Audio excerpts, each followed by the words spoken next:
Good evening Manoj ji. Good evening आप सभी साथियों का आज के सेशन में बहुत बहुत वेलकम है।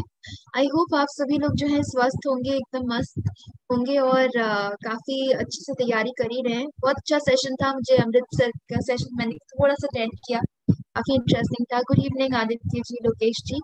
अ, तो जैसे कि आज का सेशन हम लोग लास्ट टाइम कुछ केवाईसी पॉलिसी के देख रहे थे। तो क्योंकि वो बहुत बड़ा वास्ट चैप्टर था, तो उसका थोड़ा सा कुछ पार्ट रह गया था, तो आज ये इसका एक पार्ट 3 लेके आए हैं हम लोग। इसमें जो है बाकी की जो नॉर्म्स हैं केवाईसी पॉलिसी से रिलेटेड, वो डिस्कस करेंगे। तो अगर आप में से किसी ने जो फर्स्ट टू सेशंस मिस कर दिए हैं, तो आप जरूर अपने लॉगिन सेक्शन में जाके एक्सेस कर सकते हैं उसे। या फिर यूट्यूब पे भी आप चेक कर सकते हैं पार्ट 1 और पार्ट 2। ये पार्ट 3 है, नो योर कस्टमर पॉलिसी, जिसे केवाईसी पॉलिसी भी कहते हैं। तो डिस्क्रिप्टिव आज का सेशन रहेगा। आई होप वैसे तो आप लोग फेमिलियर रहेंगे, बट एक आप लोगों को रिविजन कराने के लिए ये अच्छा इंटरेस्टिंग सेशन रहेगा। तो फिर अगर आप लोगों को मेरी आवाज जो है पहुंच रही है और स्क्रीन अगर आपको विजिबल है, तो थम्स अप दे दीजिए, सो दैट हम आज का जो है सेशन चालू करते हैं।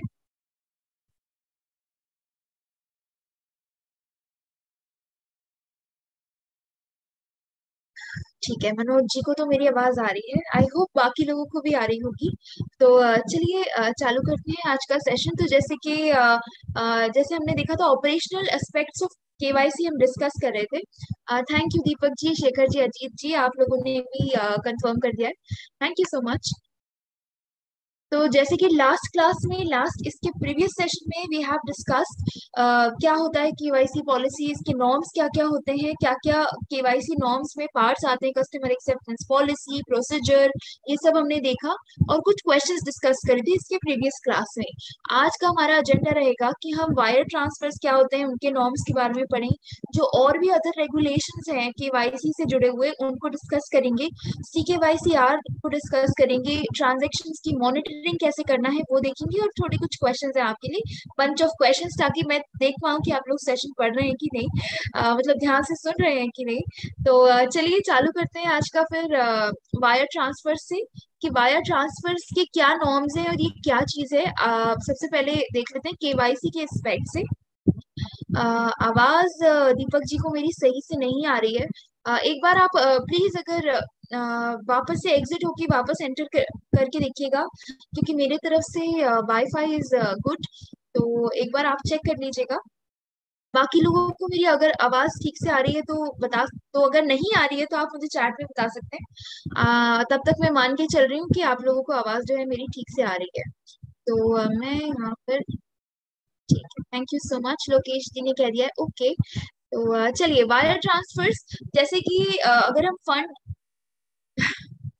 अगर हम ट्रांसफर ऑफ फंड्स की बात करें, तो मनी लॉन्ड्रिंग हो, या फिर अगर आप देखेंगे टेररिज्म को फाइनेंस करना हो, या कि कोई फाइनेंस से रिलेटेड क्राइम्स कर रहे हो, तो यहाँ पर हमेशा ट्रांसफर ऑफ फंड्स होते हैं। अगर मनी लॉन्ड्रिंग करना है तो अब इसमें पैसों का ट्रांसफर, आदान प्रदान होता ही है।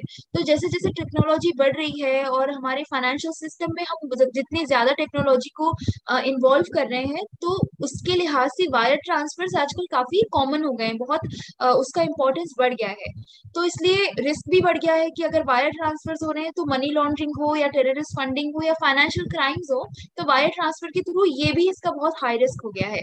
तो क्या क्या नॉर्म्स हैं, क्या क्या रिस्क कम करने के लिए हम क्या क्या चीजें फॉलो कर सकते हैं, वो जो है हम आज देखेंगे। तो सबसे पहले है cross border wire transverse.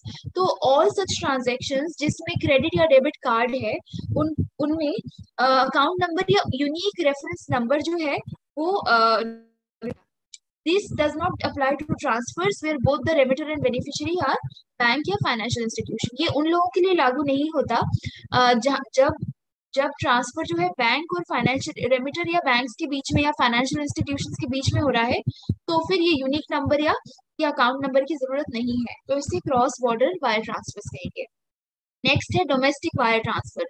All such transactions जो 50,000 या उससे ज्यादा हैं shall be accompanied by originator information such as name order. तो अगर वायर ट्रांसफर हो रहा है डोमेस्टिकली, डोमेस्टिक हो रहा है तो 50,000 से ज्यादा का ट्रांजेक्शन होगा तो उसमें जो भी ओरिजिन कर रहा है, जो भी ये ट्रांसफर कर रहा है, उसका नाम, एड्रेस और अकाउंट नंबर होना जरूरी है। तीसरी चीज है, अगर डोमेस्टिक वायर ट्रांसफर की स्ट्रक्चरिंग है वो कैसी होनी चाहिए।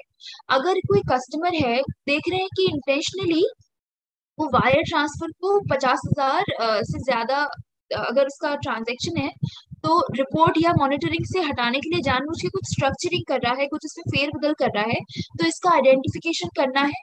अगर कस्टमर नॉन कॉपरेशन कर रहा है तो ऐसे एफर्ट्स हमें करने हैं ताकि उसकी आइडेंटिटी, उसका एसटीआर जो है, हम FIUIND को दे पाए। तो अगर डोमेस्टिक वायर ट्रांसफर में आप कोई स्ट्रक्चरिंग देख रहे हैं, कोई सोच रहा है कि उसकी जो रिपोर्टिंग है, मॉनिटरिंग में कुछ फेर बदल कर पाए, तो यहाँ पर एक्स्ट्रा विजिलेंस रखना है और इंफॉर्मेशन देनी है FIU। अगर for all wire transfer as per before set criteria, ऊपर दिए गए तीनों जो भी वायर ट्रांसफर्स हैं उनके लिए ओरिजिनेटर का इंफॉर्मेशन आपको संभाल के रखना है एटलीस्ट 5 साल के लिए बाय द ऑर्डरिंग बैंक। जिस बैंक के थ्रू हो रहा है, जो कर रहा है, उसका इंफॉर्मेशन कम से कम 5 साल के लिए प्रिजर्व करके संभाल के रखना है। ठीक है, अब इसमें जो इंटरमीडियरी बैंक है, जो बीच में जो बैंक है, उसका क्या रोल है ये देख लेते हैं। A bank that is intermediary in a chain of wire transfer should ensure all the originator information accompanying a wire transfer is retained with the transfer. तो जो भी बीच में है, मान लीजिए मैं ट्रांसफर कर रही हूँ, किसी को कर रही हूँ, उसके बीच में जिस बैंक का इस्तेमाल कर रही हूँ, उसको ध्यान रखना है कि वो जो भी भेजना वाला है, ओरिजिनेटर है, उसके पास उसकी इंफॉर्मेशन हो, साथ साथ में जो भी ट्रांसफर हो रहा है उसकी इंफॉर्मेशन अपने पास रिटेन करनी है, संभाल के रखनी है। It should transfer full originator information a company across border wire transfer. अगर ओरिजिनेटर की जो इंफॉर्मेशन है नहीं सेंड की जा सकती related by domestic wire transfer पर, तो उसको हमें 5 साल तक रखना है। अगर भेज नहीं सकते कहीं और तो 5 साल तक बैंक को प्रिजर्व करके रखना है। ठीक है, बेनिफिशियरी बैंक का क्या रोल है। It should have procedure to identify wire transfers lacking complete originator information. उनको ध्यान रखना है, प्रोसीजर ऐसे फॉलो करने हैं ताकि अगर कोई इन्फॉर्मेशन ओरिजिनेटर की नहीं अवेलेबल है तो वो उसे पता कर पाए, उसे फाइंड कर पाए। और उसको जो है फिर STI, सॉरी FIU ST, उसकी जो STR है वो FIUIND को भेज पाए। उनको it should seek from the ordering bank detail information. जो भी फंड रेमिट कर रहा है, भेज रहा है, उनको कोशिश करनी है बेनिफिशियरी बैंक को कि वो इन्फॉर्मेशन उस ऑर्डरिंग बैंक से ले पाए। और अगर ऑर्डरिंग बैंक उनको फेल कर रहा है, इन्फॉर्मेशन नहीं दे पा रहा, तो उनको कोशिश करना है कि ऐसे ट्रांजैक्शन, ऐसे बिजनेस रिलेशनशिप, ऐसे जो ट्रांजैक्शन है ऐसे बैंक से नहीं रखें, रिस्ट्रिक्ट करें या टर्मिनेट करते हैं, या तो रखें ही बिल्कुल कम या तो बिल्कुल खत्म कर दें। उसके बाद ये कुछ वायर ट्रांसफर से जुड़े हुए रूल्स थे। तो अगर क्रॉस बॉर्डर ट्रांसफर है तो क्या करना चाहिए, हमें इन्फॉर्मेशन होनी चाहिए, यूनिक नंबर, अकाउंट नंबर का इस्तेमाल होना चाहिए। डोमेस्टिक वायर ट्रांसफर अगर हैं 50,000 से ऊपर है तो उसमें जो ओरिजिनेटर है, जो भेज रहे हैं, उनका नाम, एड्रेस, अकाउंट नंबर होना चाहिए। डोमेस्टिक वायर ट्रांसफर स्ट्रक्चरिंग के साथ अगर कोई छेड़छाड़ कर रहा है तो इसकी इंफॉर्मेशन, आइडेंटिटी उस ओरिजिनेटर की हमें उसके STR को FIU में रिपोर्ट करना है और उनकी इंफॉर्मेशन को 5 साल तक प्रिजर्व करके रखना है। ये कुछ इंपॉर्टेंट जो है पॉइंट्स हैं। और अब बात करते हैं दूसरे और क्या रेगुलेशंस हैं। अब जो भी मनी लॉन्ड्रिंग या टेररिस्ट फंडिंग के रिस्क अगर कम करने हैं तो उसके लिए कुछ और भी जो है रूल्स हैं या एक्टिविटीज हैं जो उन्हें फॉलो करनी पड़ेगी। कुछ अदर रेगुलेशंस हैं, उनके बारे में इस सेक्शन में हम आज डिस्कस करेंगे। तो अगर बात करें DD, डिमांड ड्राफ्ट का पेमेंट इशू करने के बारे में, तो इससे जुड़े नॉर्म्स क्या क्या है कि कोई भी डोमेस्टिक रेमिटेंस हो रहा है फंड्स का, चाहे वो डिमांड ड्राफ्ट से हो, मेल से हो, टेलीग्राफिक ट्रांसफर हो, NEFT हो, IMPS हो या किसी भी अदर मोड से हो, तो या फिर ट्रैवलर का चेक इशू करना हो 50,000 या उससे ज्यादा तक, तो shall be effected by the debit to the customer account and against cheque and not against cash payment. तो ध्यान रखना है कि उसको या तो अकाउंट में ही इशू करना है, it should not against cash payment के अगेंस्ट नहीं होना चाहिए। The name of the purchaser shall be incorporated on the face of demand draft. जो भी ट्रांजेक्शन हो रहा है, चाहे डिमांड ड्राफ्ट है, पे ड्राफ्ट, पे ऑर्डर है, कुछ भी है, चेक है, उसके ऊपर परचेजर का नाम जो है उसकी फेस पर इनकॉर्पोरेट होना चाहिए, छपा होना चाहिए बाय द इशूइंग बैंक। जो भी बैंक इशू कर रहा है उसको इनकॉर्पोरेटर का नाम जो है उसमें मेंशन करना है। फिर दूसरी बात है period for presenting payment instruments. अगर क्या पीरियड होगा, कौन सी क्या समय सीमा होगी उसकी, तो चेक हुए, ड्राफ्ट हुए, पे ऑर्डर हुए should not be paid if they are present beyond the period of 3 months from the date of such instrument. अगर 3 महीने से ज्यादा आगे के बाद अगर प्रोड्यूस किए गए हैं तो उनको आप पेमेंट नहीं करेंगे। आई होप आज जो स्पीड है क्लास की नॉर्मल हो, मैं कोशिश कर रही हूँ थोड़ा स्लो स्पीड में करने की। मैं तेज भागने लग जाऊँ तो आप मुझे बता सकते हैं, क्योंकि थोड़ा सा मुझे तेज बोलने की आदत है। अदरवाइज आई होप अभी तक तो जो आप पढ़ रहे हैं इट इज अंडरस्टैंडेबल। नेक्स्ट जो बात आ गई है कलेक्शन ऑफ अकाउंट पे ही चेक की है। जब अकाउंट पे ही चेक कलेक्ट करने हैं तो शैल not be collected from any person other than the, ठीक है, और इससे ज्यादा स्लो कोशिश कर रही हूँ, चलिए। एनीवेज, अगर अकाउंट पे ही है, अगर हमें चेक कलेक्ट करना है तो ध्यान रखना है कि जो पेई है उसी से लिया जाए, किसी और अदर इंसान से हमें कलेक्ट रिसीव नहीं करना है। Bank are permitted to collect account pay cheques drawn from for an amount not exceeding 50,000। तो बैंक्स को परमिशन है कि वो अकाउंट पे ही चेक को किसी भी अमाउंट में ड्रॉन कर सकते हैं, पर 50,000 से ज्यादा एक्सीड नहीं होनी चाहिए अगर वो कॉर्पोरेटिव क्रेडिट सोसाइटी है, provided that pay are constituent of such cooperative credit society. Bank allow है कि वो ऐसे अकाउंट पे ही चेक रिसीव कर सकते हैं। कि फर्स्ट लाइन ऐसा कह रही है कि नहीं किसी और जो पे कर रहा है ये सब चेक उसको खुद ही देना है, बट बैंक इस केस में कलेक्ट कर सकते हैं अगर अमाउंट 50,000 से ज्यादा नहीं है। किस किस केस में, अगर कोऑपरेटिव क्रेडिट सोसाइटी है और जो कॉन्स्टिट्यूएंट्स हैं, जो क्रेडिट सोसाइटी के ही कॉन्स्टिट्यूएंट्स हैं। तो यहाँ पर इसलिए ये दो दो चीजें हैं। अब चौथी बात आ जाती है ऑपरेशंस ऑफ बैंक अकाउंट और मनी म्यूल्स। अब मनी म्यूल्स जो है ये क्या है, आप मनी म्यूल्स से क्या हम समझते हैं, ऐसे ये लोग व्यक्ति होते हैं मनी म्यूल्स जिन्हें क्रिमिनल्स अपनी तरफ से रखते हैं ताकि वो फ्रॉड कर पाए, ऑनलाइन स्कैम कर सके, या ऑनलाइन कुछ भी फ्रॉड में इनको इंटरमीडियरी बनाते हैं। तो यहाँ पर मनी म्यूल्स होते हैं। तो criminal gain illegal access to deposit account by recruiting third parties. Third party रहते हैं मनी म्यूल्स, उनको क्रिमिनल रिक्रूट करते हैं। These accounts are then used to launder the proceed of fraud scheme. फिर ये क्या करते हैं, इस अकाउंट्स को इस्तेमाल करके फ्रॉड स्कीम्स को चलाते हैं। जैसे कि फिशिंग कर रहे हैं, आइडेंटिटी चुराना हो गया, तो ये सारे काम मनी म्यूल्स के थ्रू क्रिमिनल्स करते हैं। In some cases, these three third parties may be innocent, while in other they may be complicit with the criminals। तो कुछ कुछ केसेस में जो थर्ड पार्टी मनी म्यूल्स रहते हैं उन्हें पता भी नहीं रहता कि उनके थ्रू ये चीज हो रही है। जैसे कि कोई लिंक आया मेरे पास जॉब के ऑफर का, मैंने उस पर क्लिक कर दिया, अब मुझे पता नहीं, मैंने तो अनजाने में क्लिक किया है, बट मैंने सामने वाले का फायदा कर दिया। तो इसमें मैं ऐसा मनी म्यूल बन गई, ऐसे थर्ड पार्टी बन गई जिसको पता नहीं है, पर मैं क्रिमिनल की मदद कर रही हूँ इन एनी वे। तो इसलिए कह रहे हैं कि कुछ कुछ क्रिमिनल्स के साथ मिले रहते हैं और कुछ कुछ बेचारे निर्दोष भी होते हैं, अनजाने भी होते हैं।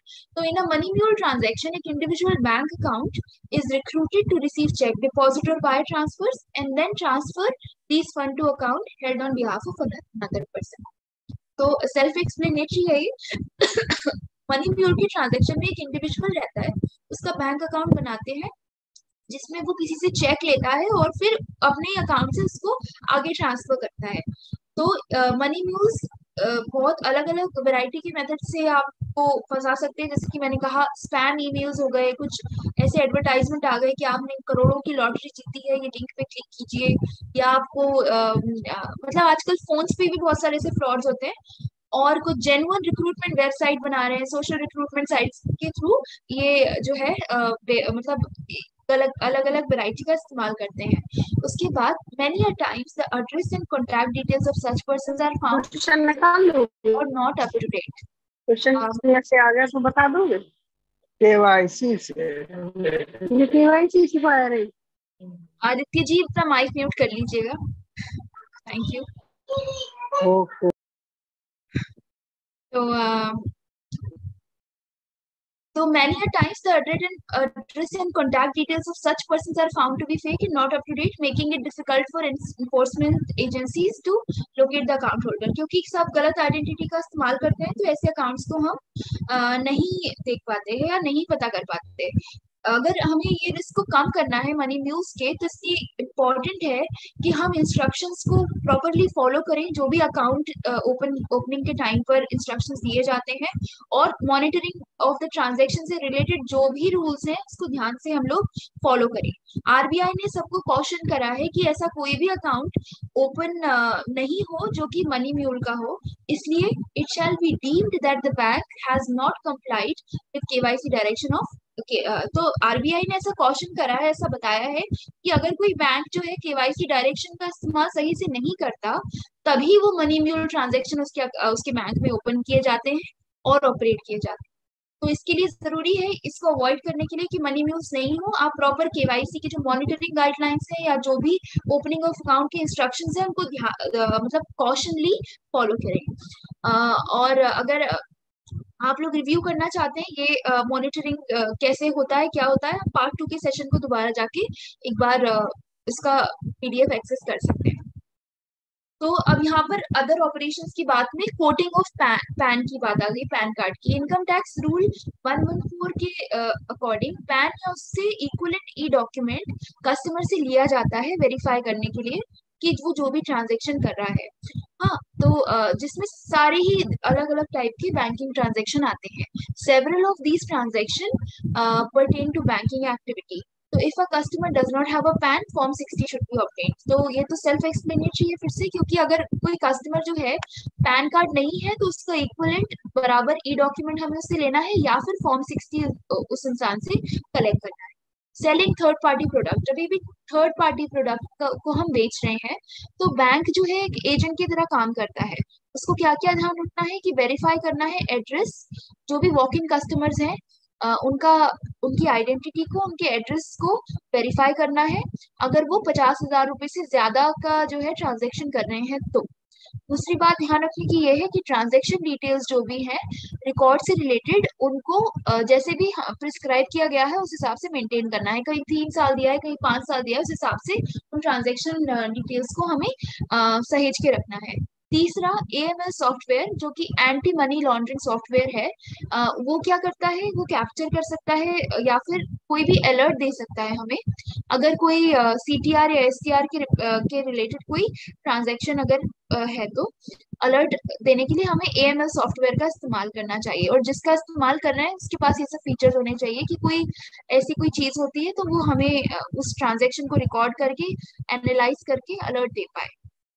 चौथी बात ध्यान रखने की ये है कि अगर 50,000 या उससे ज्यादा का ट्रांजेक्शन हो रहा है तो दोनों अकाउंट होल्डर को, वॉक इन कस्टमर्स भी हैं तो इसमें उनको कस्टमर के अकाउंट में ही डेबिट करना है अगर चेक है, या फिर थ्रू चेक देना है। और after obtaining and verify the pan of the customer, उसमें एक तो अकाउंट में डेबिट करना है, दूसरा उनका पैन कार्ड को वेरीफाई करना है और अपने पास ऑब्टेन करना है, रखना है। These measures also apply to sale of own product by banks, payment of due of credit card, sale and reloading of। तो ये जो इंस्ट्रक्शंस हैं ये सिर्फ थर्ड पार्टी के प्रोडक्ट के लिए ही नहीं, बल्कि अगर बैंक कोई प्रोडक्ट सेल कर रहा है या किसी के पेमेंट ड्यू है क्रेडिट कार्ड का, उस केस में भी ये लागू होंगे। ठीक है, तो ये कुछ बात जो है वो थर्ड पार्टी प्रोडक्ट और पैन के लिहाज।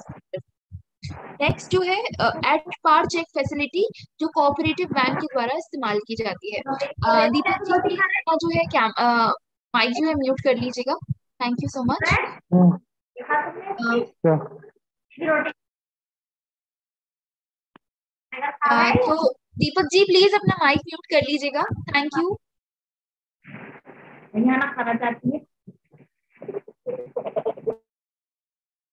Thank thank you. तो बैंक को मॉनिटर करना है जो भी एट पार पे चेक फैसिलिटी है जिन्हें जिन्हें कोऑपरेटिव बैंक को दी जाती है, ऐसे अरेंजमेंट को रिव्यू करना है हमें, और देखना है कि कोई क्रेडिट रिस्क है या कोई हमारी बैंक की रेपुटेशन से रिलेटेड रिस्क तो नहीं है। उसके बाद बैंक के पास राइट है कि वो वेरीफाई कर सके जो भी रिकॉर्ड्स जो है कस्टमर के कॉर्पोरेटिव बैंक्स के, जो भी रिकॉर्ड उन्होंने बनाए हैं उसको वेरीफाई कर सकती है और देख सकती है कि केवाईसी या एएमएल रेगुलेशंस के हिसाब से ये रिकॉर्ड जो है मेंटेन किए गए हैं या नहीं। तीसरी बात ये है कि जो कोऑपरेटिव बैंक है उन्हें क्या क्या चीजें और ध्यान रखनी है कि एट पार फैसिलिटी तभी इस्तेमाल होगी only for their own use, जो भी हमारे कोऑपरेटिव बैंक है वो खुद ही के लिए इस्तेमाल कर सकते हैं, और जो कि केवाईसी का जो पॉलिसी है उसे कंप्लाई कर रहे हैं, उसे प्रॉपरली फॉलो कर रहे हैं। और जो सारे ट्रांजेक्शन 50,000 रुपये उससे ज्यादा है वो डेबिट अकाउंट में ही हो, और जहां पर वॉक इन कस्टमर्स जो है against cash for less than 50,000 पर इंडिविजुअल। तो ये चीजें जो हमने पहले भी डिस्कस करी, ये भी एट पार में ध्यान रखनी है। Maintain the record pertaining to such transaction that should inquire applicant's name and account number। तो ऐसे रिकॉर्ड उनके पास होने चाहिए कोऑपरेटिव बैंक्स के पास जिसमें ट्रांजेक्शन्स में एप्लीकेंट जो है उनका नाम हो, अकाउंट नंबर हो, जो भी बेनिफिशियरी है उनकी उसकी डिटेल हो, डेट ऑफ इशुएंस हो उस एट पार चेक के, है ना, और सफिशिएंट बैलेंस और ड्रॉइंग अरेंजमेंट उस कमर्शियल बैंक के साथ हो जहां पर भी एट पार चेक वो इशू कर रहे हैं, और उसको क्रॉस किया होना चाहिए अकाउंट पेई से, चाहे कितना भी अमाउंट हो उसको क्रॉस होना जरूरी है अकाउंट पेई इरिस्पेक्टिव ऑफ देयर अमाउंट। तो ये कुछ जो बातें हैं एट पार चेक फैसिलिटी के केस में हमें ध्यान रखनी है।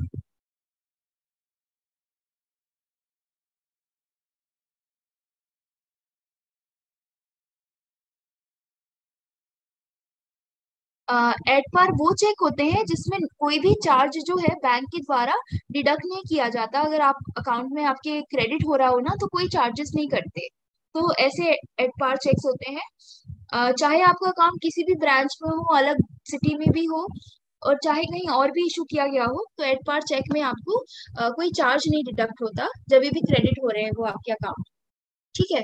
तो ये कुछ जो बातें थी एट पार चेक की थी जो कोऑपरेटिव बैंक्स को दिया जाता है। तो ये हमारे कुछ वायर ट्रांसफर्स, हमने कुछ अदर रेगुलेशंस देख लिए। अब हम लोग CKYC-R पे आ गए हैं जिसका फुल फॉर्म क्या है, सेंट्रल केवाईसी रिकॉर्ड्स रजिस्ट्री। अब ये क्या होता है, सेंट्रल केवाईसी रिकॉर्ड रजिस्ट्री एक ऐसी एंटिटी है, एक ऐसी कंपनी है, कह सकते हैं एक ऐसी इकाई हिंदी में कहते हैं जिसको जो ऑथराइज रहती है। हाँ, कल आपको नहीं बबलू जी, एट पार में ऐसे चेक होते हैं कि जब भी आप उनको क्लियर कराने जाएं आपको कोई चार्जेस नहीं करते, अगर चाहे वो किसी दूसरी सिटी में ही क्यों ना इशू हो। तो ये ये सिर्फ कोऑपरेटिव बैंक्स जो है उनको इशू करते हैं। यहाँ पर अगर मैं अपना चेक किसी भी बैंक में इशू किया गया कहीं से भी डालूंगी तो मुझे उसको क्लियर कराने के लिए कोई चार्जेस नहीं लगेंगे, कोई भी चार्ज, कोई क्रेडिट होने के लिए there will be no charge deducted. हाँ, तो केवाईसी में ऐसी एंटिटी होती है, ऐसी इकाइयां होती है जिनको ऑथराइजेशन होता है जिनको कि वो रिसीव, स्टोर, सेफगार्ड कर सके केवाईसी रिकॉर्ड डिजिटल फॉर्म में। CKYC-R में किसी भी इंफॉर्मेशन के, किसी भी कस्टमर के आप इंफॉर्मेशन को डिजिटल फॉर्म में रिसीव कर सकते हैं, स्टोर कर सकते हैं और उसको सिक्योरिटी भी दे सकते हैं। गवर्नमेंट ऑफ इंडिया ने उनको ऑथराइज किया है कि central registry of securitisation asset reconstruction और सरसाई को कि वो एक्ट करें और जो भी फंक्शंस है CKYC-R के उनको चलाएं। तो ये कौन चलाता है CKYC-R, सरसाई चलाता है, और central register security assets reconstruction security interest of India ये इसका फुल फॉर्म है। तो banks are required to capture the KYC information for sharing with the CKYC-R the manner mentioned in PMLR। तो bank को क्या करना है कि केवाईसी इंफॉर्मेशन के CKYC-R में ऐसे मैनर में सेव करनी है जो कि उनके PMLR में दी गई हो। PMLR क्या है, prevention of money laundering regulations. जब बैंक के अपने अपने कुछ रेगुलेशंस रहते हैं और उनको केवाईसी टेम्पलेट्स में ये सारी इंफॉर्मेशन उसमें अपलोड करनी है।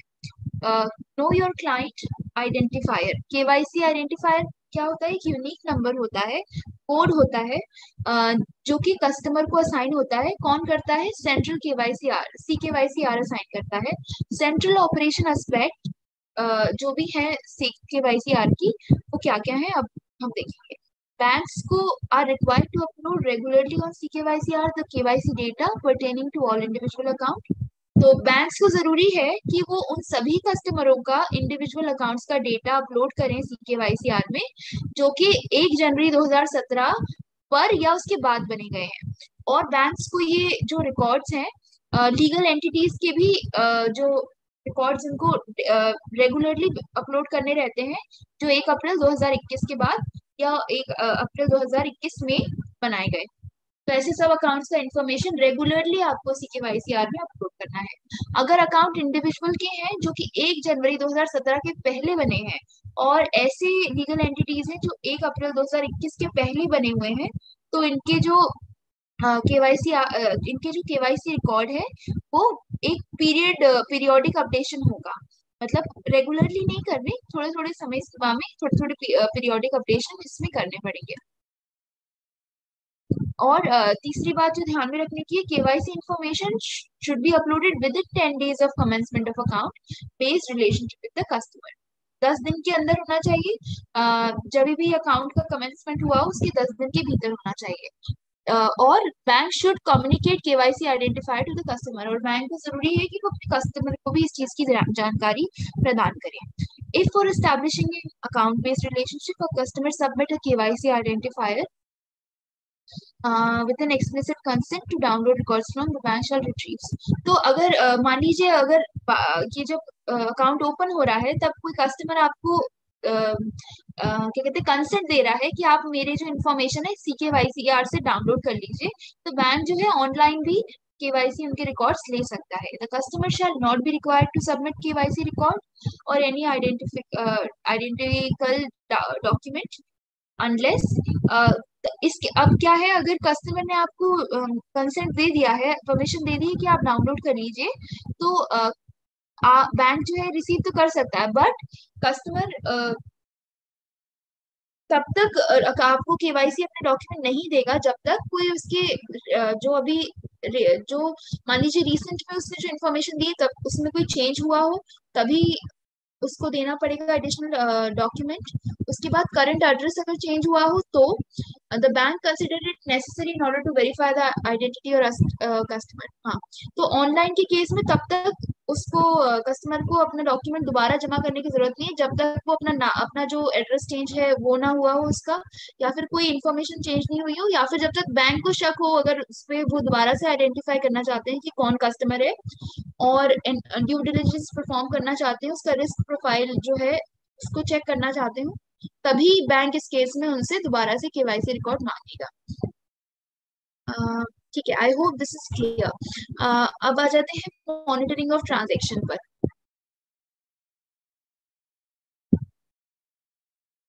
अब क्या है, मॉनिटरिंग ऑफ ट्रांजेक्शन की ट्रांजेक्शन पर नजर रखना है।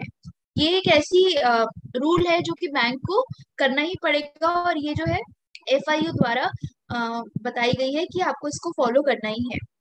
तो जो हमारी फाइनेंशियल इंटेलिजेंस यूनिट्स हैं इंडिया की, उनके द्वारा बैंक्स को सबमिट करना रहती है रिपोर्ट अलग अलग प्रकार की कि किस तरीके की ट्रांजेक्शन्स हो रहे हैं, किस टाइप के ट्रांजेक्शन्स के यहाँ पर हो रहे हैं। Bank therefore need to put in place appropriate system and functions. इसलिए बैंक को जरूरी है कि वो प्रॉपर सिस्टम्स रखे अपने पास ताकि ये ट्रांजेक्शन की मॉनिटरिंग में उनको सहायता मिल सके, इनके लिए ईजी हो सके। अगर मॉनिटरिंग ट्रांजेक्शन्स की रिस्क प्रोफाइल के बेसिस पे होती है, कस्टमर का क्या रिस्क प्रोफाइल है, स्पेशल अटेंशन दिया जाता है जहां पर कॉम्प्लेक्स या बड़े बड़े ट्रांजेक्शन हो रहे हो और अनयूजुअल पैटर्न में हो रहे हो जिस जो कॉमन नहीं हो, तो वहां पर स्पेशल ध्यान दिया जाता है। और जिसका कोई लॉफुल पर्पस हमें नहीं दिख रहा हो या फिर इकोनॉमिक पर्पस नहीं दिख रहा हो, ऐसी ट्रांजेक्शन्स को ढूंढा जाता है, उस पर नजर रखी जाती है, मॉनिटर किया जाता है। ट्रांजेक्शन जहां पर लार्ज अमाउंट ऑफ कैश है और वहां पर नॉर्मल एक्टिविटी नहीं है कस्टमर की, तो फिर उसको स्क्रूटिनी करते हैं, मतलब उसको छाट कर उसको अलग से मॉनिटर किया जाता है उस टाइप के कस्टमर्स को। After required investigation, scrutiny and due diligence eight appropriate level in the bank, जब प्रॉपर इन्वेस्टिगेशन कर लेते हैं, छाटा बिनाई कर लेते हैं और ड्यू डिलिजेंस कर लेते हैं बैंक अपने लेवल पर, तो जो भी संदिग्ध हमारे सस्पिशियस ट्रांजेक्शन्स रहते हैं या उसी टाइप के ट्रांजेक्शन्स रहते हैं जिन्हें हमने prevention of money laundering act में पढ़ा था, उनको जो है फाइनेंशियल इंटेलिजेंस यूनिट को रिपोर्ट किया जाता है। और ऐसे ट्रांजेक्शन्स का रिकॉर्ड को हम संभाल के रखते हैं, मेंटेन करते हैं पर्टिकुलर पीरियड के लिए, जो भी उस बैंक के पीएमएलए में हम प्रिस्क्राइब होगा उसके हिसाब से। ट्रांजैक्शन मॉनिटरिंग एक बहुत कॉम्प्लेक्स और एक बहुत बड़ी एक्टिविटी रहती है जिसमें वेराइटी ऑफ ट्रांजैक्शंस रहते हैं, बहुत सारा वॉल्यूम एक तो बैंक्स में रहता है, रोज ही हर कोई अपने ट्रांजैक्शंस करता है। तो इसलिए ट्रांजैक्शन मॉनिटरिंग में बहुत सारी फंक्शनल यूनिट का इन्वॉल्वमेंट होता है, और इसलिए इसके लिए आपको स्पेशल और suitable anti money laundering software को इस्तेमाल करने के लिए एडवाइस किया जाता है कि ऐसे एएमएल बैंक सॉफ्टवेयर इस्तेमाल करें जो कि इस प्रोसेस को इजी बना पाए। तो ये कुछ चीजें थी ध्यान रखने के लिए मॉनिटरिंग ऑफ ट्रांजैक्शन के लिहाज से। उसके बाद एक और बात ध्यान रखने की ये है कि जो भी प्रिंसिपल ऑफिसर रहेगा, जिसको डिसाइड जो जिसके पास अथॉरिटी रहेगी कि वो डिसाइड करेगा कि कौन से ट्रांजैक्शन संदिग्ध है और रिपोर्ट में जाने चाहिए, तो उसके लिए प्रिंसिपल ऑफिसर के पास ही ये अथॉरिटी रहेगी। एक टीम रहेगी एएमएल एनालिस्ट की, एंटी मनी लॉन्ड्रिंग एनालिस्ट की, जो कि मदद करती है प्रिंसिपल ऑफिसर्स को। और ये एनालिस्ट क्या करते हैं, कोई भी एडिशनल इंफॉर्मेशन जो भी चाहिए ब्रांचेस से और वेरियस बिजनेस से या ऑपरेटिंग यूनिट से ला कर देते हैं, जो भी हमारे प्रिंसिपल ऑफिसर को रिक्वायर्ड है उन संदिग्ध ट्रांजैक्शन से रिलेटेड। फीडबैक प्रोवाइड किया जाता है इन यूनिट को, जो क्रिटिकल रहता है डिसीजन मेकिंग में, कि वेदर ये ट्रांजैक्शन सस्पिशियस है और इसको एफआईयू में रिपोर्ट किया जाना चाहिए या नहीं, तो इसके लिहाज से फीडबैक भी दिया जाता है। Detection of suspicious transaction also take place during execution of a customer onboardings. ठीक है, तो हमें ऐसा नहीं है कि अगर कोई अकाउंट चल रहे हैं उन्हीं उन्हीं को हम चेक करते हैं ट्रांजैक्शंस को, बट अगर मान लीजिए कोई आप नया कस्टमर बैंक में ला रहे हैं या कोई कस्टमर जो है उसको एग्जीक्यूट कर रहे हैं या कोई किसी भी केस में मॉनिटरिंग हो सकती है, हर हर केस में ट्रांजैक्शंस को मॉनिटर करना ही है। इसलिए जो भी वेरियस बिजनेस है, अलग अलग तरीके की बिजनेस या ऑपरेशन टीम है, इनका एक इम्पोर्टेंट रोल होता है। Any transaction of doubtful nature notice by this team is required to escalate to principal officer। तो जो ये टीम जो काम करती है एनालिस्ट की, उसका इम्पोर्टेंट रोल ये रहता है कि कोई भी ऐसे ट्रांजैक्शन दिखते हैं जो डाउटफुल नेचर के हैं, वो उसको एस्केलेट करे, उसको उसको एक लेवल पर ले जाकर प्रिंसिपल ऑफिसर को बताए, ताकि उसको वो चेक कर सके और एक कंक्लूजन पे आ सके। Various control teams like fraud prevention, compliance function and audit function are likely to come across transaction or account।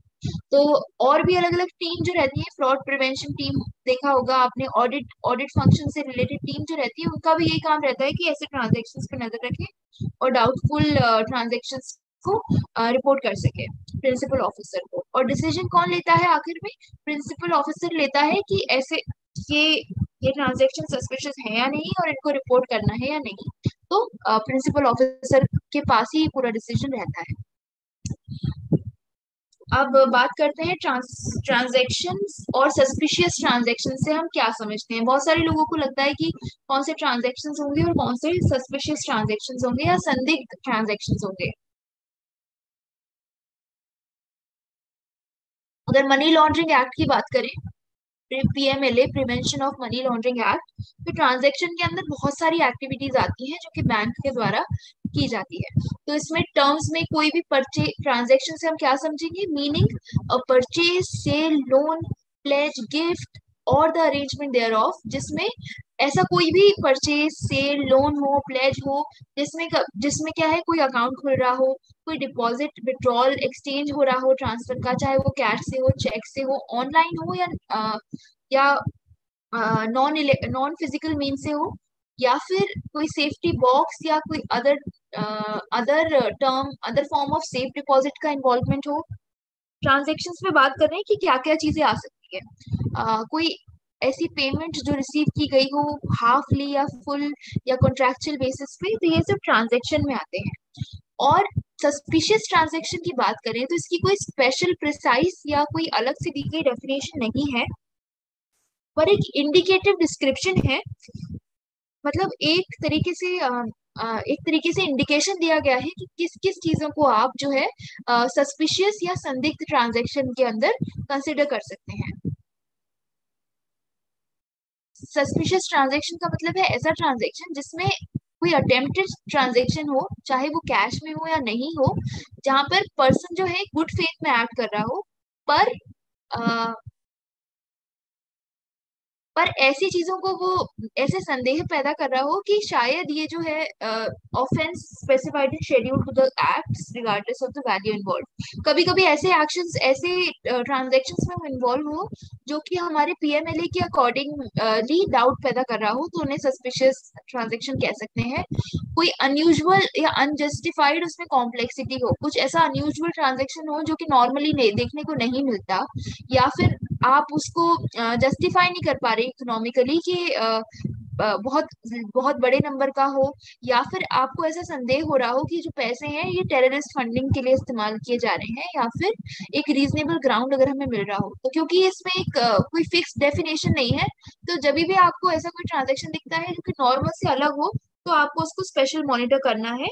तो उस पे आप जो है शक शक देख सकते हैं। तो अगर आप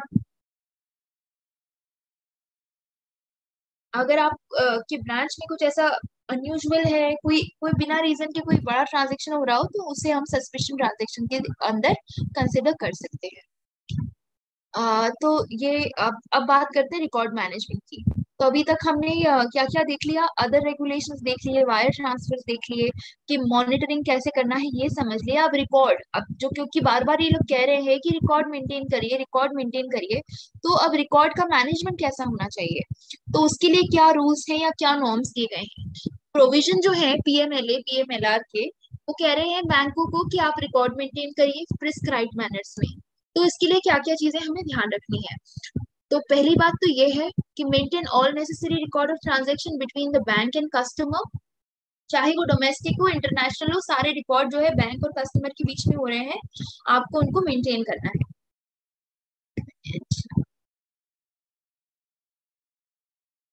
हाँ, तो कम से कम एटलीस्ट 5 इयर्स के लिए जब भी वो ट्रांजेक्शन हुआ है उसके 5 साल तक आपको ऐसे ट्रांजेक्शन्स को जो है।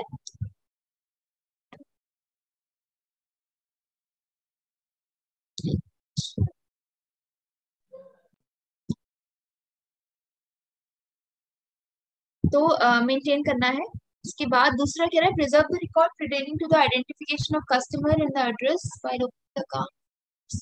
तो अगर ऐसे डॉक्यूमेंट्स हैं जिसमें कस्टमर की आइडेंटिटी के बारे में पता चल रहा है, उनका एड्रेस है जब उनका अकाउंट ओपन हो रहा हो, या कोई भी बिजनेस हम कर रहे हैं, तो इस केस में भी 5 साल तक हमें अ, ये जो है डॉक्यूमेंट को संभाल के रखना है। जब बिजनेस रिलेशनशिप खत्म हो गई हो उसके 5 साल तक रखना है।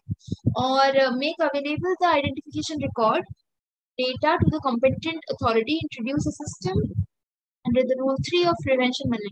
हाँ, तो कह रहे हैं ऐसे आइडेंटिफिकेशन रिकॉर्ड को संभाल के रखने के लिए, ट्रांजैक्शन का डेटा बनाने के लिए आपको एक प्रॉपर सिस्टम होना चाहिए जिसमें ये जो डेटा है इसको अच्छे से प्रिजर्व किया जा सके। अंडर कौन सी रूल पे बताया गया है ये, कि रूल 3 ऑफ पीएमएलए या prevention of money laundering maintenance of record rules 2005 के अंदर ये बताया गया है कि प्रॉपर सिस्टम होना चाहिए। और रूल 3 के अनुसार जो भी हमारे इंडिविजुअल ट्रांजेक्शन है उसमें क्या क्या होना चाहिए, क्या क्या इंक्लूड होना चाहिए, कि नेचर क्या है उस ट्रांजेक्शन का, अमाउंट क्या है और करेंसी क्या है जिसमें ट्रांजेक्शन किया गया है, डेट क्या है जब ट्रांजेक्शन हुआ है, और कौन कौन सी पार्टीज है इसमें, किस किस किसके बीच में ट्रांजेक्शन हुआ है, ये भी होना चाहिए। Evolve a system of proper maintenance and preservation of account information. हाँ, और ऐसे प्रॉपर मेंटेनेंस, ऐसा सिस्टम होना चाहिए जहां पर इजीली हम जो है रिकॉर्ड को एक्सेस कर पाए, ऐसे नहीं कि परेशान हो रहे हैं, घंटों लग रहे हैं अगर एक डेटा को इस्तेमाल करना है, तो ऐसा सिस्टम नहीं होना चाहिए। बट ऐसा होना चाहिए जिसमें हम आसानी से और क्विकली जो है, जब भी हमें कॉम्पिटेंट अथॉरिटीज को कोई ट्रांजेक्शन का डिटेल चाहिए तो फटाफट दे सके। Maintain record and identify the address of the customer. तो रूल 3 के हिसाब से आप हार्ड कॉपी या सॉफ्ट कॉपी में भी एड्रेस और आइडेंटिटी कस्टमर की प्रिजर्व करके रख सकते हैं। तो ये रिकॉर्ड मैनेजमेंट से जुड़ी कुछ बातें हैं। रिकॉर्ड्स को जो है बैंक और कस्टमर के बीच में एटलीस्ट 5 साल के लिए रखना है। अगर बिजनेस रिलेशनशिप है तो अगर वो बिजनेस रिलेशनशिप खत्म हो गई है तो उसके बाद 5 साल के लिए उसको रखना है। सिस्टम ऐसा होना चाहिए जो जिसमें आसानी से और क्विकली हम रिकॉर्ड्स को आइडेंटिफाई कर सकें। रूल 3 ऑफ पीएमएलए रूल्स 2005 के अंतर्गत ये जो है ये रिकॉर्ड मैनेजमेंट के पॉइंट्स जो है आते हैं। चलिए, तो आज का जो सेशन के इम्पोर्टेंट टॉपिक्स यही थे। तो एक देख लेते हैं आज हमने क्या क्या हमने ओवरऑल जो तीनों पार्ट किए थे उसमें हमने क्या क्या देखा है। हमने कस्टमर एक्सेप्टेंस पॉलिसी जो है बैंक की, इसमें क्या क्या कैटेगरीज होती हैं वो डिस्कस करी।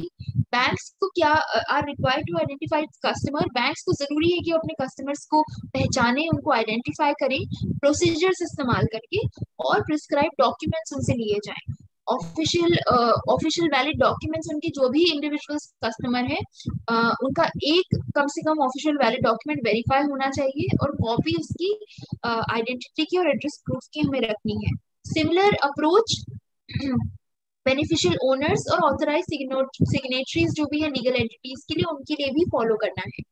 और डॉक्यूमेंट्स जो भी है लीगल एंटिटीज के भी हमें अपने पास संभाल के रखने हैं अकॉर्डिंग टू केवाईसी या एएमएल रेगुलेशंस।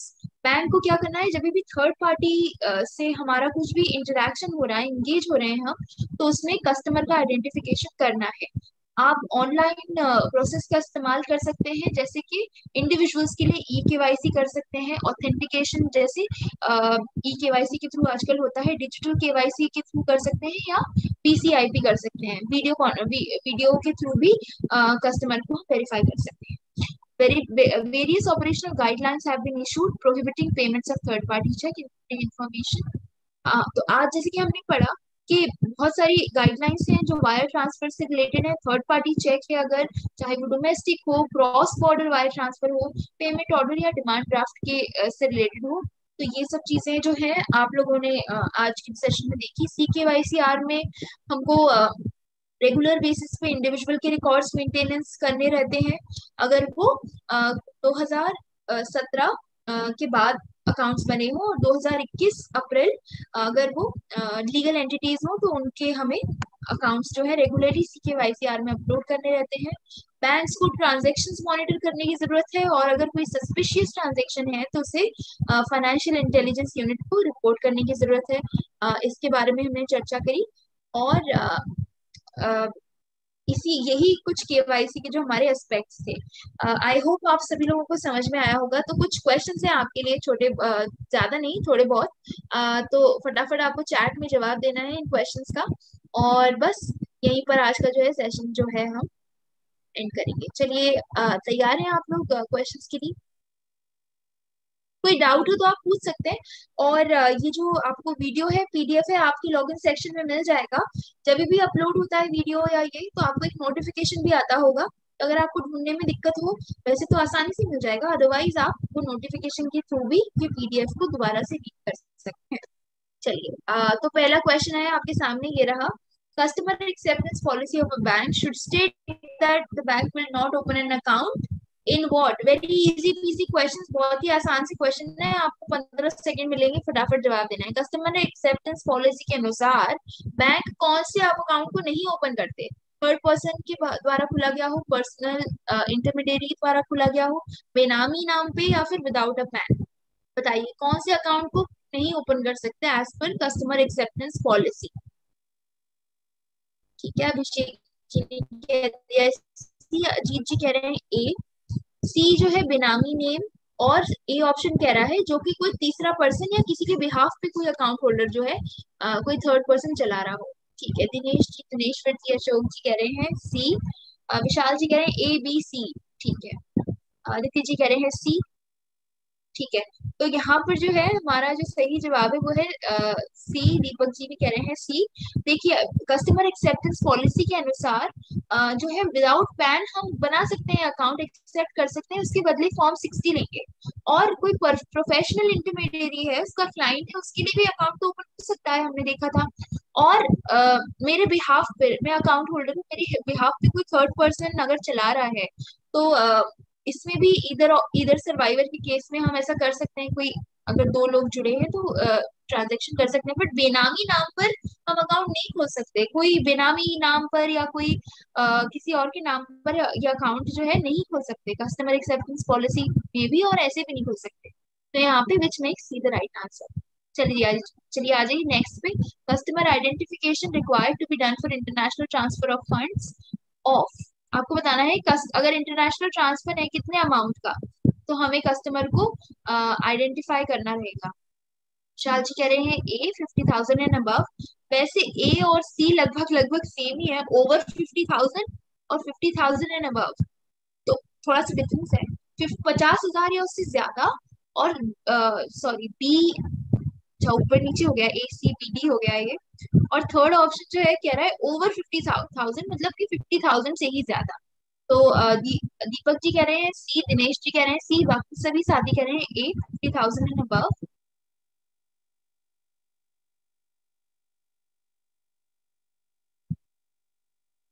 ठीक है, तो चलिए देख लेते हैं यहाँ पर। हमारा सही जवाब जो है वो है थर्ड ऑप्शन।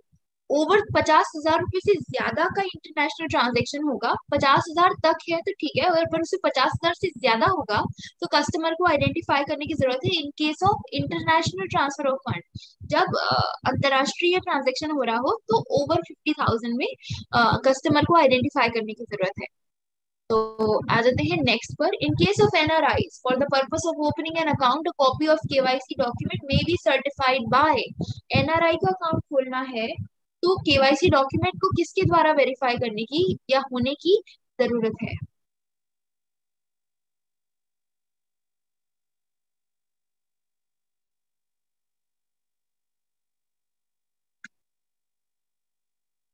ठीक है, by any bank branch. NRI customer के बारे में बात हो रही है, क्योंकि ये क्वेश्चंस पिछले क्लासेस के भी हैं, अगर आप नहीं देखे होंगे तो हो सकता है थोड़ा सा डाउट होगा, बट अभी सभी लोग कह रहे हैं सी। एनआरआई के बारे में बात हो रही है, तो उनके जो केवाईसी डॉक्यूमेंट है वो किसी जज द्वारा सर्टिफाई होने चाहिए। तो तो उनका अकाउंट जो खुल सकता है। नॉन रिसाइडिंग इंडियंस के बारे में बात कर रहे हैं, तो यहाँ पर D is the correct answer. By the जज इट शुड बी सर्टिफाइड, किसी जज के द्वारा इसे सर्टिफाई कराना पड़ेगा, तो D is the correct answer. चलिए नेक्स्ट क्वेश्चन है, ये तो बहुत ही आसान है। कौन से डॉक्यूमेंट जो है इन चारों में से जो है ओवीडी नहीं है, ऑफिशियल वैलिड डॉक्यूमेंट नहीं है? फटाफट बता दीजिए। Ration card, job card by NREGA, letter by NPR, या पोजेशन ऑफ आधार नंबर। ठीक है, सभी लोग एक मत से कह रहे हैं ए राशन कार्ड। राशन कार्ड, कोई संदेह ही नहीं है इस क्वेश्चन में, ये तो आसान क्वेश्चन है, आप सबके लिए बिल्कुल सही जवाब है, ए इज द करेक्ट आंसर। आज का ये आखिरी क्वेश्चन है, फटाफट इसका भी जवाब दे दीजिए, फिर आज का सेशन जो है हम यहीं पे एंड करेंगे। इस इन case of a company which is not listed, any individual without holding more than total share capital is a beneficial owner. अब इसमें क्या है ना, ये क्वेश्चन थोड़ा सा ट्रिकी है। अगर आपको याद होगा तो पार्ट 2 की जो क्लास थी, मैंने आपको एक चार्ट दिखाया था कि कौन सा बेनिफिशियल ओनर कितना परसेंट है, तो वो बेनिफिशियल ओनर कहलाएगा।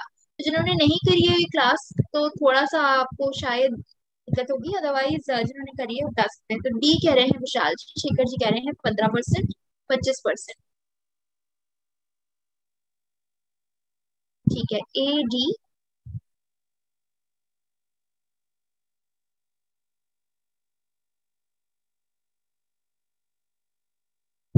ठीक है, चलिए देख लेते हैं आंसर क्या है सही। 25%, 25% जो है सही जवाब है। केस कंपनी की बात कर रहे हैं, कंपनी में अगर कोई इंडिविजुअल है, अगर उसके पास मोर देन 25% है, तो उसे आप बेनिफिशियल ओनर कह सकते हैं। बेनिफिशियल ओनर होने के लिए in case of a company 25% of the total share capital होना चाहिए to be a beneficial owner. हाँ, पार्टनरशिप में 15, जय हो जी जो है बिल्कुल सही कह रहे हैं, पार्टनरशिप में 15%। तो आज की जो इतने ही क्वेश्चंस थे आज के सेशन में, आई होप आप लोगों को आज का सेशन जो है अच्छा लगा हो। मैंने कोशिश करी है कि धीरे धीरे स्लो स्पीड में पढ़ाऊं, एक्सीलेटर पे पैर नहीं दिया ज्यादा। आई होप आपको अच्छा लगा हो। क्वेश्चन नंबर 1 कह रहे हैं आप, चाहिए देखिए क्वेश्चन। हाँ जी मैडम, मैं कुछ कहना चाहता हूँ। जी सर। मैडम ਜਿਹੜਾ ਤੁਸੀਂ ਆ ਕਰਾ ਰਹੇ ਆ ਜੀਆਈਬੀ ਦੀ ਤਿਆਰੀ ਕਰਦੇ ਪਏ ਆ? जी जीआईबी ਦਾ ਤਿਆਰੀ ਕਰਦੇ ਆ पेपर ਦੀ? हाँ हाँ जी जी, ये जेआईबी के लिए ये केवाईसी का हमने फर्स्ट जो है सेशन चालू करे हैं। ਅੱਛਾ ਮੈਡਮ ਇਹ ਦੱਸਿਓ ਇਹਦੇ ਵਿੱਚ ਇਦਾਂ ਤੁਸੀਂ ਬੁੱਕਸ ਲੈਣ ਦੀ ਫਿਰ ਲੋੜ ਨਹੀਂ, ਜੇ ਤੁਹਾਡੇ ਆਪਾਂ ਇਦਾਂ ਵੀਡੀਓ ਦੇ ਸੌਦੇ ਦਾ ਆਨਸਰ ਦਿੰਦੇ ਵੇ बुक्स ਲੈਣ ਦੀ ਲੋੜ नहीं ਹੁੰਦੀ ਫਿਰ ਤੁਹਾਨੂੰ? नहीं, आपको जरूरत नहीं बुक्स लेने की, मैं आपके लिए बुक पढ़ के ला तो रही हूँ कंटेंट बना के, आपको क्या जरूरत है। तो आप अच्छा जो सिर्फ मुझे जो सुन लीजिएगा तो आपको याद हो जाएगा। अच्छा मैडम एक चीज और है, इसमें नेगेटिव मार्किंग भी होती है? ये मुझे कंफर्म करना पड़ेगा सर से, मुझे इसके बारे में अभी इंफॉर्मेशन नहीं है, बट मैं आपको नेक्स्ट क्लास में जरूर बताऊंगी। विशाल जी कह रहे हैं कि नहीं होती है, नेगेटिव मार्किंग तो नहीं होती, रविंद्र जी का भी यही कह रहे हैं। पता चला इस बार से शुरू हो गई, इसलिए मैंने पूछा मैडम। नहीं, अभी तक तो मुझे नहीं पता, बट मैं एक बार और सर से कंफर्म करके बता दूंगी, पर हम आप अच्छा हमारे सभी साथी कह रहे हैं कि नहीं होती है, तो अच्छा है, नेगेटिव मार्किंग नहीं है तो रिमूव हो गई है कह रहे हैं, अच्छा तो रिटर्न सब्जेक्ट कर दिया उसके है, कैंसिल कर दिया है सभी आप अच्छा हमारे। अच्छा मैडम एक चीज और बताइए, इसमें जो मैथमेटिक्स है वो भी आप ही कराएंगे? हाँ, अभी जैसे कि हमने आपके लिए अकाउंटिंग की नई क्लासेस चालू करी है, धीरे धीरे मैथमेटिक्स के लिए भी जरूर करेंगे। तो थोड़ा सा बस धैर्य रख लीजिए, सब चीजें जो है प्रोसेस में है, अभी बहुत सारी क्लासेस हैं आप लोगों के जो आने वाली हैं, अच्छा तो फॉर्म की डेट है अभी के खत्म हो गई है वो भी भरने की? मुझे चेक करना पड़ेगा सर। तो अभी आप फिक्र मत कीजिए, मैं बाकी जो है सर की सेशन में आपको पता चल जाएगा। रविंद्र ठीक जी है कह रहे हैं कि फॉर्म की डेट खत्म हो गई है, बट एक बार तो और चेक कर लेंगे, बाकी फॉर्म क्लोज हो गए हैं, अभी जो हमारे बाकी साथी कह रहे हैं फॉर्म जो ठीक है है क्लोज हो गए हैं। कोई गल नहीं, 6 महीने के पर बाद आता है देखो, हर बार हर 6 महीने के बाद आता है। सी ए आई आई बी की डेट स्टार्ट है, ऐसा ही कह रहे हैं। अच्छा ठीक है तो ठीक चलिए फिर, अब आपका है नेक्स्ट डॉक्टर। सेशन होगा मेरे बाद में, तो मैं अब आप लोग का ज्यादा समय नहीं लेती हूँ। आज का ही कोट पढ़ लेते हैं। आप कुछ भी करें कोई मायने नहीं रखता, लेकिन आप किस मन से कर रहे हैं वो बहुत मायने रखता है। तो आपकी क्या उसके पीछे फीलिंग्स है, या आपका क्या मन है उस कार्य के पीछे, वो जो है इम्पोर्टेंस रखता है। तो आप लोग इतने मन से पढ़ाई कर रहे हैं, तो ये जो चीज है ये बिल्कुल ही प्रोडक्टिव हो है, बहुत ही अच्छा होने वाला है। आई होप सेशन आप लोगों को अच्छा लगा हो, और ऐसे ही और सेशन हम आपके लिए लाते रहेंगे। प्लीज जुड़े रहिए ऐसे ही, और ऐसे ही पढ़ते रहिए और मुस्कुराते रहिए। ऑल द बेस्ट, मिलते हैं नेक्स्ट सेशन में। Good night.